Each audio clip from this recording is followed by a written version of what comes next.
The election of Hillary Clinton would lead, in my opinion, to the almost total destruction of our country as we know it. She would be the most dishonest and the most corrupt person ever elected to high office. Americans have had it with the years and decades of Clinton corruption. It's corruption. Crooked Hillary wants to end forever the American independence that our founders gave us. Our great founders are spinning in their graves. Our founders are spinning in their graves. Donald Trump, earlier today, back on the campaign trail at a huge, massive rally in Florida. Also tonight, WikiLeaks released an email from Clinton campaign chairman John Podesta. Look at this subject line: needy Latinos and one easy call. Wow. Joining us now is reaction from the Trump Organization, Donald Trump's son, Eric Trump. How are you? Hey, good to Sean. see you. How are you? I saw you had tweeted that out earlier today, so obviously you're paying attention to this.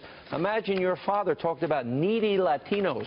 When does it end? You know, first it's deplorables, then it's irredeemables. It was super predators rednecks before then. Today it was rednecks. Now we're talking about Christians, evangelicals were getting killed earlier today by these emails. Now it's needy Latinos. It is, you know, and they talk about us being the party of bigotry and the party of hate. And it's not until Julian Assange comes along and obviously releases these emails via WikiLeaks. The real Democrat. Remember the original release on the DNC? What did it show? It showed racism, sexism, misogyny, anti-Semitic language in there.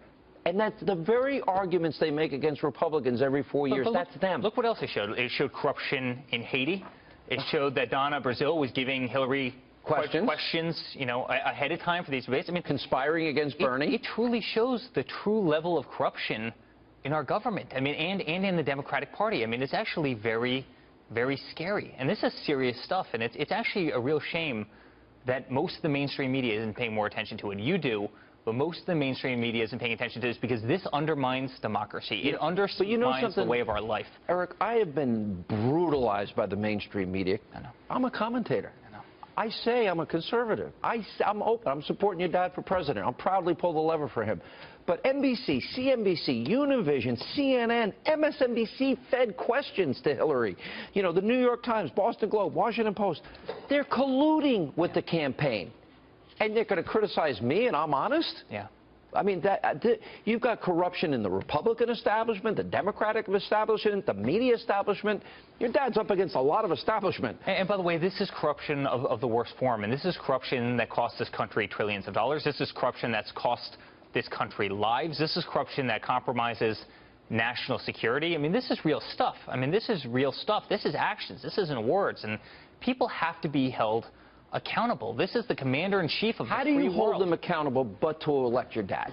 Well, you know, when you look at the interesting little complicated webs, right, where you have, you know, the sons and daughters of major, you know, the CEOs of these major news networks, and they're working at the Clinton Foundation. You have all these little intricate webs. It's difficult, and they sow these ties for this purpose. They do it for their own political gain.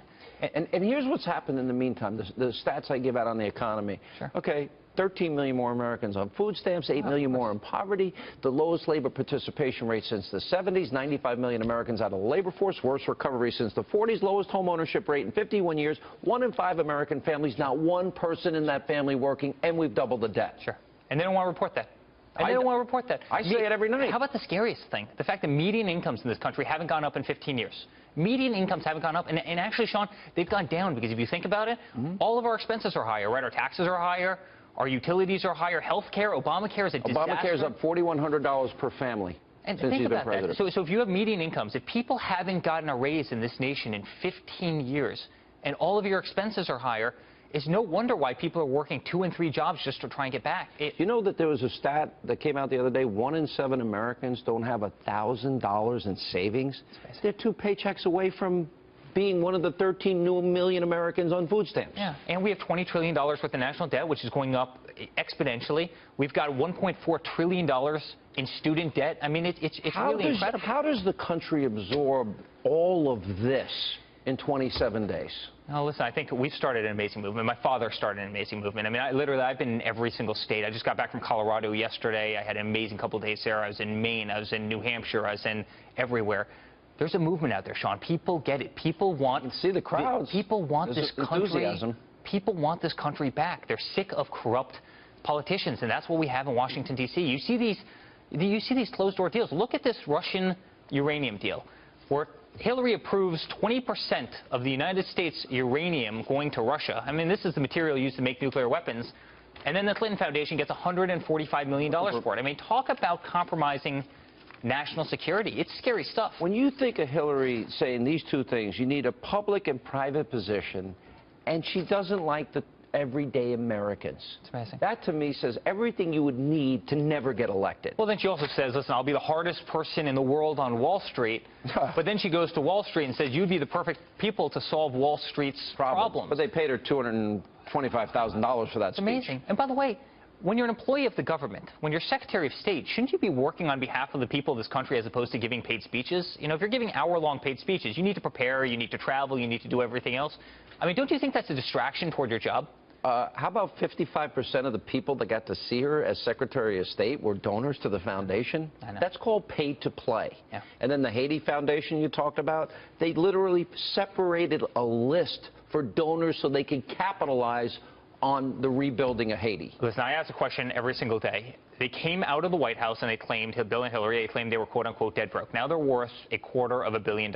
And the question I always ask was, what product did they sell? How did they go from zero to $250 million? What product did they sell? And, nothing. And by the way, when you ask that question, I think a lot of people understand what was really happening there, and it's very, very sad. Eric, good to see you, buddy. Hey, great Thank you. to see you, Sean. 27 days. You ready? We'll get it. We're going to get it.